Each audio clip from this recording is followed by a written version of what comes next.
As you know, the Meat Eater Live Tour is on April 23rd through May 5th. Chances are in a town near you. What you may not know is you can win tickets to each of these events just by going to a Backcountry Hunters and Anglers Pint Night. There's going to be a pint night in each of these towns: San Diego, Salt Lake City, Tempe, Anaheim, Boise, Sacramento, Missoula, Portland, Tacoma, where you can compete in Meat Eater trivia and win not only tickets to the show, but a chance to be on stage with all of us. So get your butt to a pint night, and we'll see you on stage. Welcome to the Wired to Hunt Foundation's podcast, your guide to the fundamentals of better deer hunting. And now, your host, Tony Peterson. Hey everyone, welcome to the Wired to Hunt Foundation's podcast, which is brought to you by First Light. I'm your host, Tony Peterson, and today's episode is all about taking buck inventory in the early summer.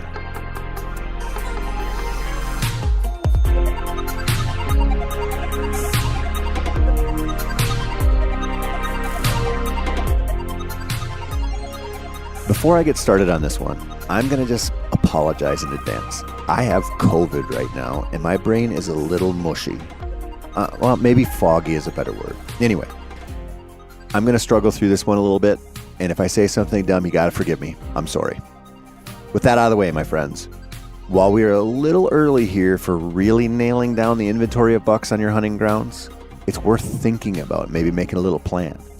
And taking inventory seems pretty simple, and it can be, but it's also something that kind of gets misrepresented as only valuable to private landowners who are managing deer, or for folks who only hunt after they've established a hit list and decided what bucks are shooters and which ones aren't. There's a lot more to this stage, or there can be anyway. And this is a strategy that can be valuable to anyone who deer hunts. So in this episode, that's what I'm going to make the case for. I'm going to break this inventory thing down way beyond what we usually see when it comes to getting pictures of bucks in the summer.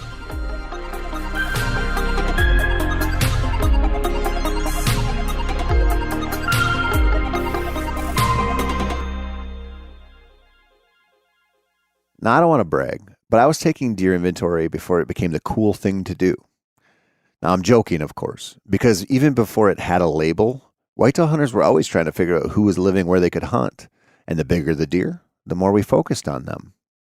We just, I don't know, at least for the first several decades of modern deer hunting, never had tools like trail cameras. And they really are the linchpin to this whole thing. But they're also limited in their ability to help us. Does that sound super clear and concise, like it came right from the mouth of a professional writer guy? Sorry, I know it's not. So let's start with the very basics before we move on to the nuances of summer inventory. Buck inventory, or summer inventory, whatever. It's a simple act of trying to tally up who lives where you can hunt them and just to see how many of them there are. For hunters in deer-dense states, this might just include top-end bucks, as well as some of the up-and-comers who are off-limits. For others living in lower deer density areas or just hunting tougher ground, it might just be an attempt to figure out how many deer of all shapes and sizes are around. This helps inform decisions on whether to fill antlerless tags or not, and whether to hold out for a certain size buck or just let one fly whenever you get antlers up close. Inventory is useful for the hunter who's been on the same farm since Carter lost the Oval Office to Reagan, or for the hunter who is just starting to mess around on a new piece of ground. It's valuable to the private land hunter, and it's valuable to the public land hunter. Although, as you can probably guess, this is tied to a pile of local and situational variables. Now, with that out of the way, I want to start with an easy spot. The easiest spot probably to take inventory. Private land in a state with no restrictions on feeding or minerals. If you're lucky enough to have a spot like that in a state that hasn't put the damper on how you can concentrate deer, your task is pretty easy. Just go buy yourself a salt block or a mineral block and then head on into the woods. Put it on the ground about 8 feet from a tree and then put your camera on that tree. Done and done. Easy peasy. Now all you have to do is let that sucker soak until, August. Then you go in, count up the monster velvet bucks you've got on camera, making sure to divide them into neat piles of deer you'd kill and deer you wouldn't. And that's about it. You've got your inventory. As you can imagine, doing that doesn't give you much insight on how to hunt those deer or anything else, but it does establish a baseline for the season. That's better than nothing. But what if you can't run mineral sites or salt blocks or dump a pile of apples out every week? Well, then you have to think about the deer a little more, and I think that's a good thing. This issue with chronic wasting disease in whitetails is not going to go away, likely ever. So rules against concentrating deer with attractants are probably here to stay as well. You can think of that what you will, but it is the law of the land in many, many places. And it's also worth noting that some states outlaw all types of attractants, while others have specifics in place on what kind of attractants can be used and when they can be used. This means you might be able to have a salt block out until the day before the bow opener, but then it has to be removed. In some states, there can't be any evidence, even in the soil, of that salt block or mineral station. This has gotten more than a few people in trouble over the years, especially when they shoot a monster buck and the jealousy thing comes out and people call them in for a suspected violation, a violation they might not even have known they committed. You also have some states where mineral blocks are just fine, but anything that can be construed as bait isn't. So put another way, if an attractant has some type of food in it, you can't use it. There are a lot of attractants on the markets with names like, Super Big Buck Mineral Magnet or Giant Toed Buck Cocaine that promises your deer will be hooked on it and party like it's 1983 in Miami. What you need to be aware of with those products is that they often have some food component or ingredient in them, even if they really aren't advertised that way. A little bit of corn mixed in or some kind of ground up apples or whatever food source is in there. And now you're on the wrong side of the law when you thought it was just maybe some kind of a mineral thing. Pay attention to your local laws. Scratch that. Pay attention to your current local laws because this stuff's always changing. And make sure you don't do something silly like buying a product that is totally illegal and then putting it out there and advertising it to the world when you start posting your summer images on the gram. Now, before I move on from this, I just want to say one more thing about it. Even if your local sporting goods store sells something, that doesn't mean it's legal to use in your state. I can go to my local Cabela's right before the gun season opens in Minnesota and see pallets of corn, bags of corn. I can see automatic deer feeders. I can see all kinds of products that are totally illegal to use while hunting in my state. That's a cautionary tale on this stuff. And better yet, I'll say that you don't need any of those products to take inventory. In fact, I think it's more valuable to gather your intel a more old-fashioned way. So you might want to think about inventory differently. Instead of contriving a situation to concentrate deer in a 3-foot circle, you have to take stock in what your ground offers and to decide where are the best places to put your cameras to capture the images of all the deer that live there. This does a couple things for you. First off, attracting the local deer to one spot and taking pictures of them tells you very little. It does tell you who is around, which seems like the only goal. And it does tell you, I guess, what direction they approach the mineral site from. That's maybe a little bit valuable. But beyond that, it doesn't really do you much. That's as basic of inventory as you're going to get. And that might be enough for some folks. That might be okay. But if you can't or don't want to use some kind of attractant, then you're in a different spot. You've got to think about how you can strategically capture images of as many deer as possible while building up your hit list in a more natural way. Now, obvious spots for this include field edges and food plots, but you can also dive a little deeper and post a camera up over a pond or other water source, or maybe focus on a fence crossing or some other high traffic area you find. I really like this style of taking inventory for 2 reasons.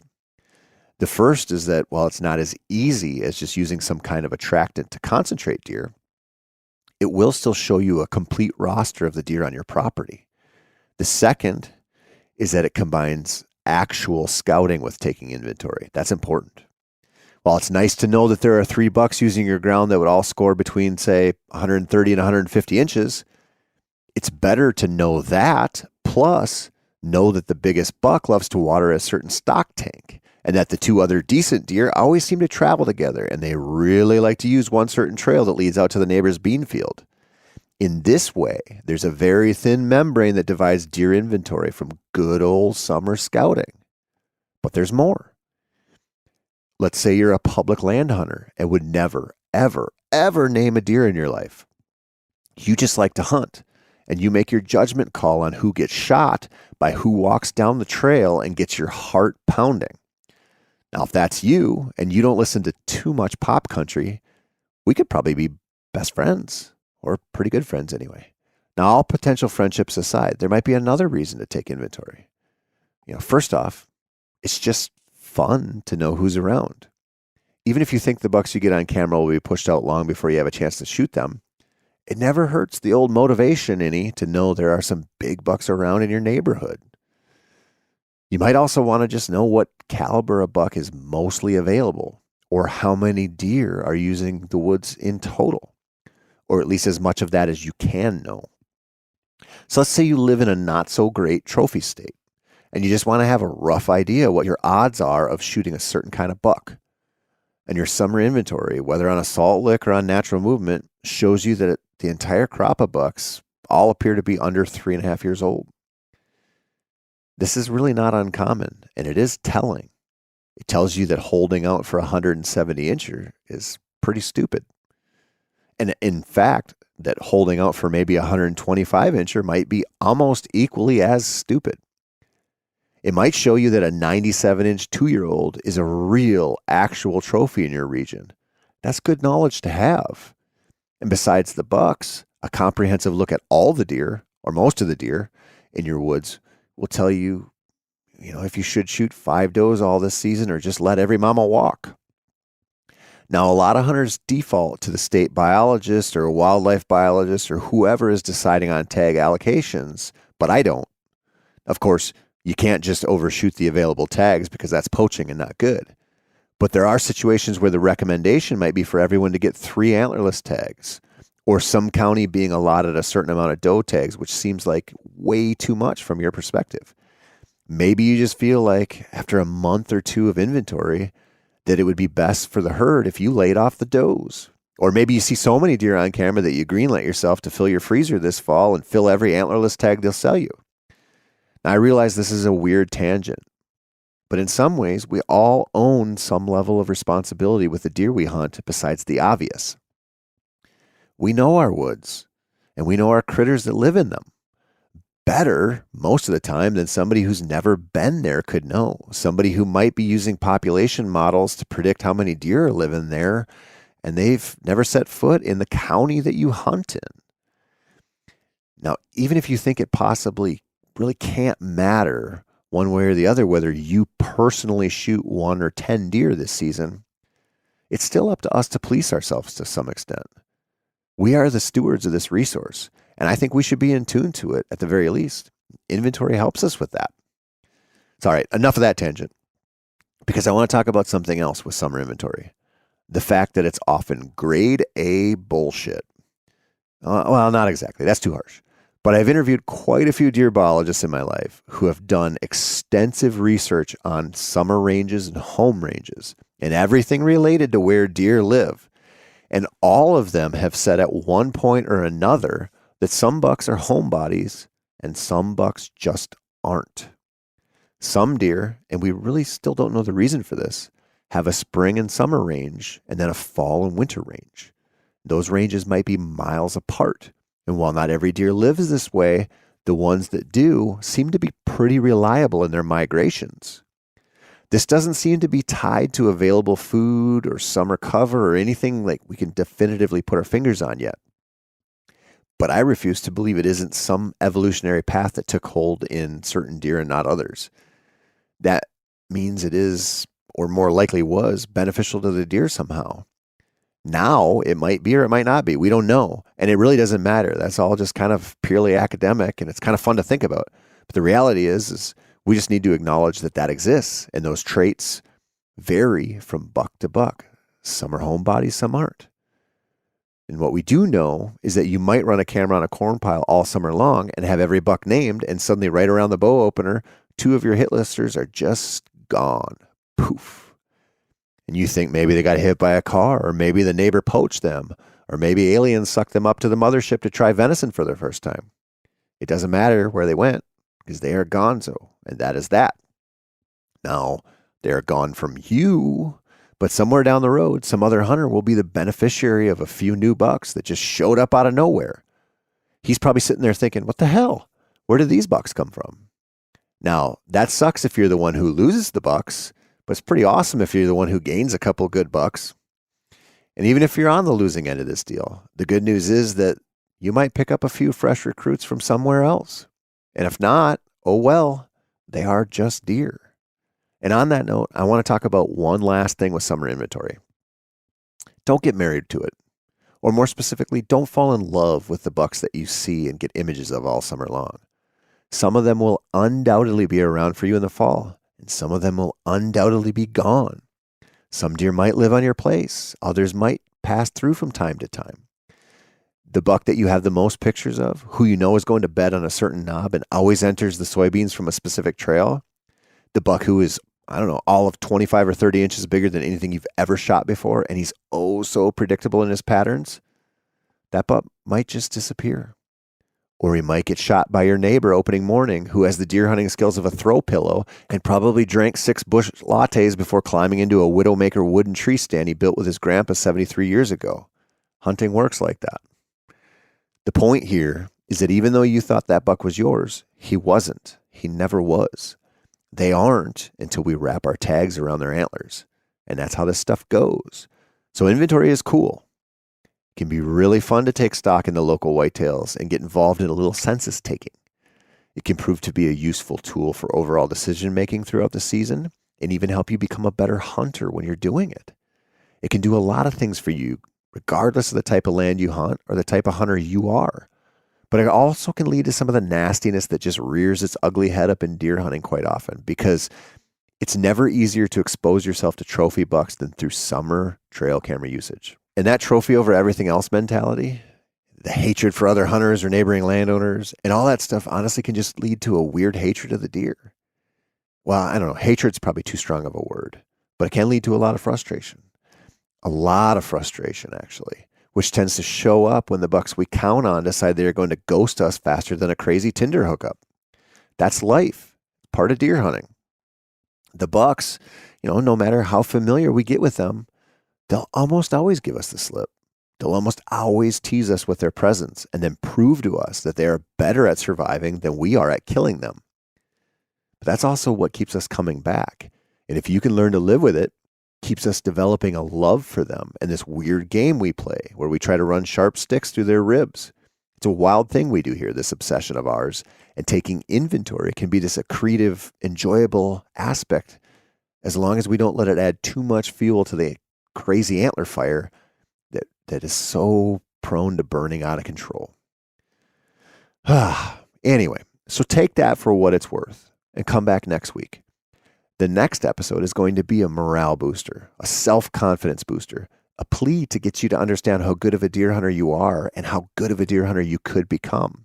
Because really, after a year of droning on and on and on, which is a line I stole from a wonderful song called Black Dogs and Bubbles, I'm going to tell you how freaking awesome you are at this and why that matters. I'm going to lay it all out because that's what I want to talk about next week, and I want to get into more of that stuff as we enter into the year 2 of this Foundations podcast. So I hope you stick around with me. That's it for this week, my whitetail obsessed friends. I'm Tony Peterson, and this has been the Where to Hunt Foundations podcast, which is brought to you by First Light. As always, thank you so much for listening and for your support.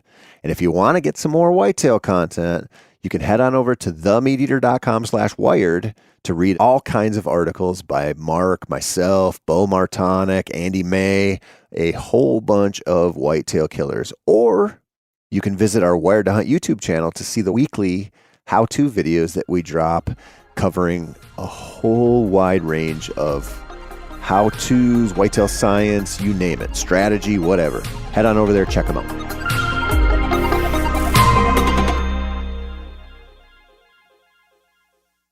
As you know, the Meat Eater live tour is on April 23rd through May 5th. Chances are in a town near you.